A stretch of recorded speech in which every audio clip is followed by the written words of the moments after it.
For the first module of club leader training, we're going to dive into just some of the basics of what it means to be a club leader and some of the most important responsibilities and expectations that you have in this role. First, a little overview about clubs and organizations at Brandeis. So we have roughly 200 recognized undergraduate student organizations with about 1,000 students who are involved as leaders in those organizations. We often use the terms club leaders, officers, e-board in varying contexts, but these all really mean the same thing. So club leaders equals officers equals e-board. This is all of you. This is the leadership of our recognized student organizations. The Department of Student Engagement, who you'll often hear referred to as DSE, and the Student Union, or the student government at Brandeis, both work together to oversee and advise all of our student organizations. There's also a variety of other departments on campus, such as the Intercultural Center and Athletics, Hillel, Spiritual Life, and various others that work with student orgs as well. Some of the main perks and benefits of being a recognized student organization is that you can reserve space all around campus, which is not able to be done by unrecognized groups. You're able to hold events on campus as well, and you can utilize funding from the student activity fee. Just a brief overview of the Department of Student Engagement, or DSE. We're a team of 9 who all work with student orgs in varying capacities, as well as overseeing major events and traditions on campus, leadership programming, service opportunities, the SCC building itself, fellowship programs, and even more. So getting into the expectations of you being a club leader, some of the most important things that I want you to always remember are, number 1, to check your email. Make sure first off that you're a part of the Club Leaders Google group, and because this is where we will be sending weekly club leader newsletters and relaying any other important information that's necessary for you as a club leader. Additionally, use campus groups. This is our new student organization platform that is used for keeping your groups up to date with your officer and member lists, your constitution, hosting your meetings and events, and especially for club finance management. All your finances will be done using campus groups as well. Finally, being aware and familiar with the Student Organization Handbook. This document covers the majority of information that we are also covering in these training modules, but in a written format, and it has everything that you should need to know as a club leader. So when in doubt, if you have any questions or concerns, please check the handbook before reaching out to a member of our team or the student engagement email. A brief overview of general club and organization and maintenance. So in terms of club processes, we highly encourage groups to use democratic election processes. We'll be providing some more information about elections in future modules, but this is really the best way to ensure that your organization is being inclusive and fair in who you are electing and allowing to serve in a leadership capacity in your organization. In terms of meetings, we mentioned before, e-board officers, that these are the club leaders. These are you, the leaders of your organization. You all should be having regular meetings at least every couple of weeks to discuss the future of your organization and make plans. Additionally, you should be hosting general body meetings. These meetings are for your entire organization membership. So that's a little bit of the difference between those. This structure, we understand, may not work for every single organization, but it's a good basis to have for what that means between your e-board or your leadership versus all your general members. Officer structure is going to look different in every single organization. We recognize that. However, our primary guidelines are that your organization has a president and a treasurer. Again, we understand that this may not be the case for every organization, or you may have a different title for those people. But on campus groups and on our list, we want you to have these 2 positions so that One, the president is the person that we can reach out to if we have any questions or concerns about your organization. Two, the treasurer should be the main person in your organization handling anything financial.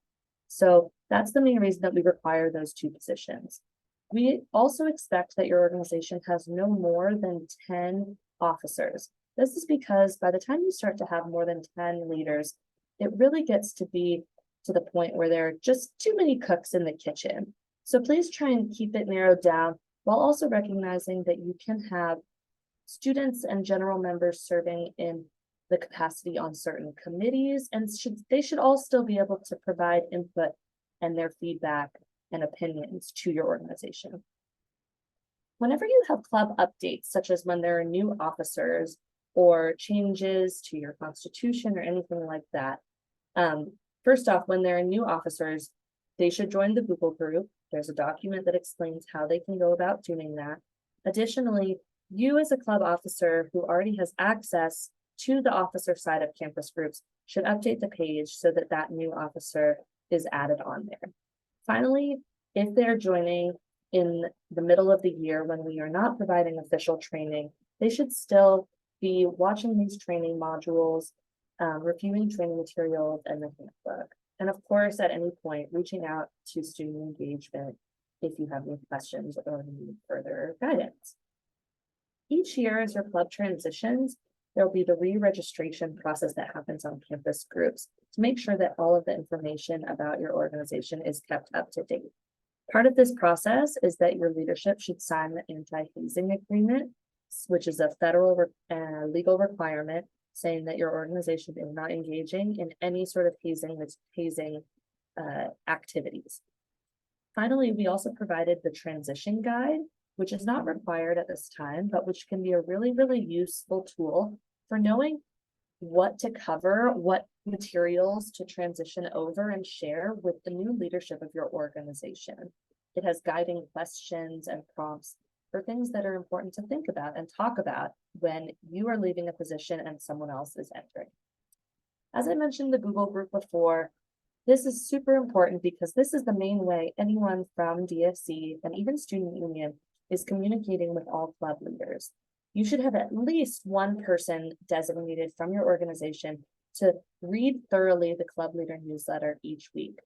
Additionally, if you have any events or updates that you want promoted, please feel free to email them to student engagement or the program specialist, and we'll be able to promote those to all the other club leaders for you. We'll dive more deeply into using campus groups later on, but the primary three aspects that you should be using the platform for and are required are to have your group pages be up to date with a photo, your mission, your constitution, which should be reviewed and updated annually, your officer list, and your member list. This is where all those things should be managed, kept up to date, and we utilize this all the time in order to contact you. Events.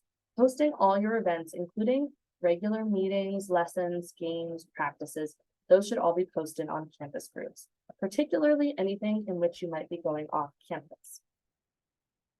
Finally, the finance section, the money section of campus groups we utilize for student organization financial management. All the other functions on campus groups, such as the new service hours feature, the website feature, creating surveys and forms, sending emails, etc. These are all optional, however, really awesome tools that campus groups can provide to help your organization. Getting a little more into our expectations of you as a club leader. All of this, by the way, is written in the Student Organization Handbook, and these slides will be shared as well.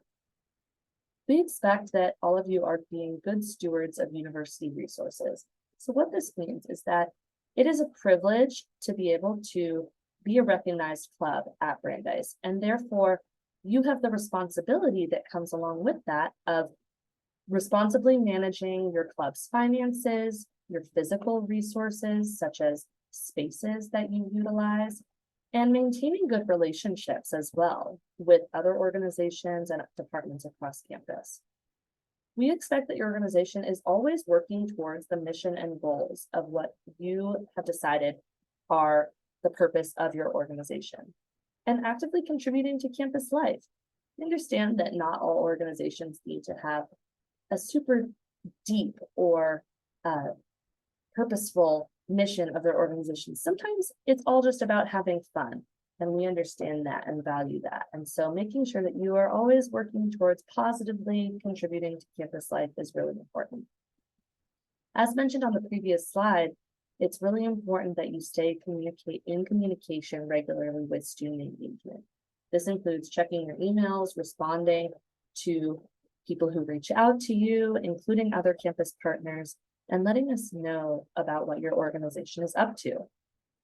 We mentioned transitioning, new leadership every year, creating inclusive and welcoming spaces for all students.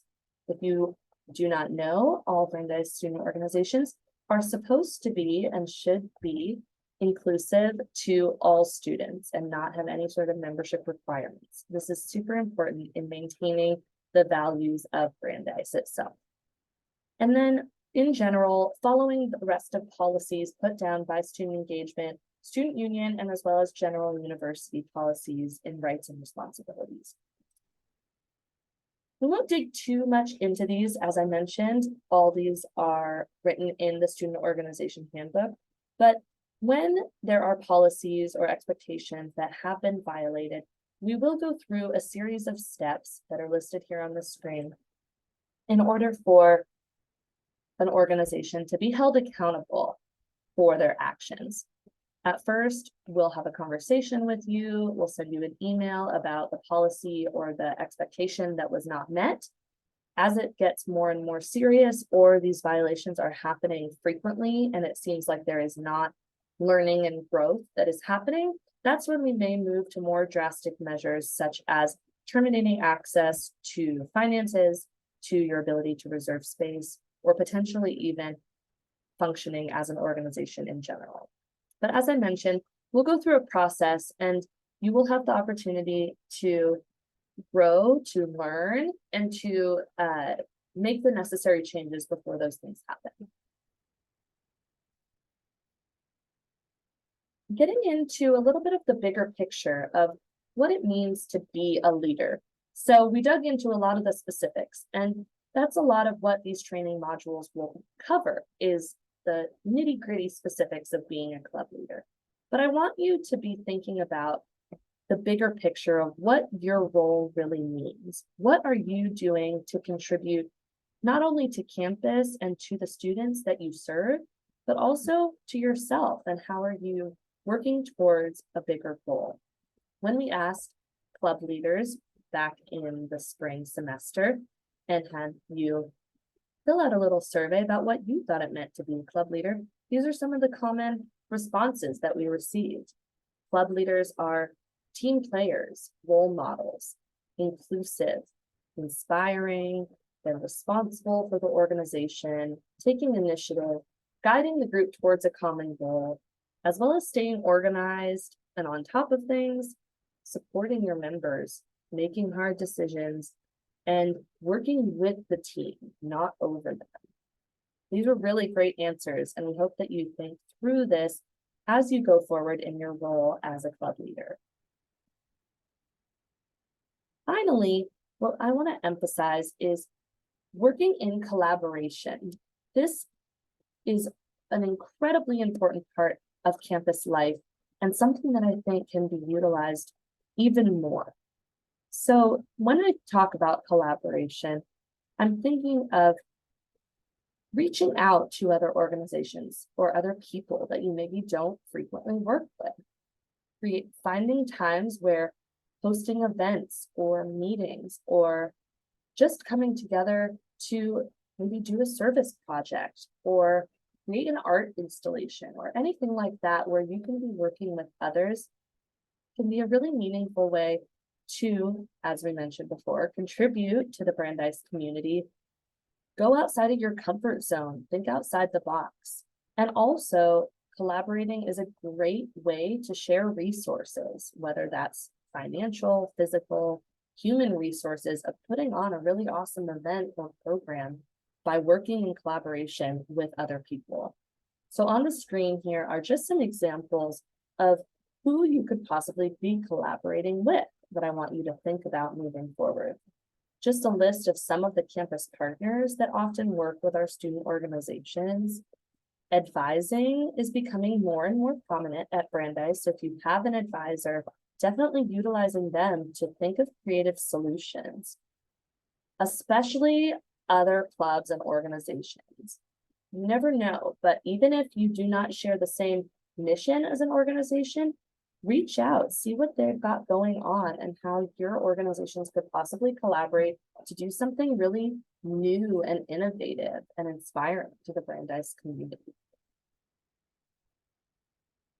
That is all for our club leader basics. If you have any questions, please don't hesitate to email us at studentengagement@brandeis.edu.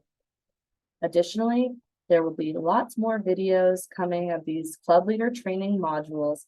So take your time, go at your own pace, and above all else, please reach out if you need anything or have any questions.